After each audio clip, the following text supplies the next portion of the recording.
Hello friends, 5th week Big Boss కొంచెం కొత్తగా nominations పెట్టారు. ఇంకా ఈ నామినేషన్స్ ట్విస్ట్ ఏంటంటే, ఇక 5th వీక్ అందరూ నామినేషన్లో ఉంటారు. ఒక్క రాము క్యాప్టెన్ కాబట్టి రాము తప్ప అందరూ నామినేషన్లో ఉంటారు. ఫ్లోరా సేని ఆల్రెడీ నామినేషన్లో ఉంది 2 వీక్స్కి. ఇక ఈ వీక్ కొత్తగా ఇమ్యూనిటీ టాస్క్ పెడతారు బిగ్ బాస్. ఈ టాస్క్ ఏంటంటే, గార్డెన్ ఏరియాలో ఒక బెడ్ వేస్తారు. ఆ బెడ్ పైన హౌస్ మేట్స్ అందరూ కూర్చోవాలి. ఒక్కొక్కరిని బెడ్ నుండి కిందకు దించేయాలి. బెడ్ నుండి కింద పడిన వారు టాస్క్లో నుండి తప్పుకుంటారు.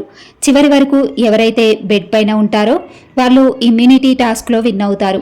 ఇక ఈ ఇమ్యూనిటీ టాస్క్లో ముందుగా సంజనాని తోసేశారు. ఇక సెకండ్ సుమన్ శెట్టిని తోసేశారు. ఇక థర్డ్ దివ్యానైతే తోసేశారు థర్డ్.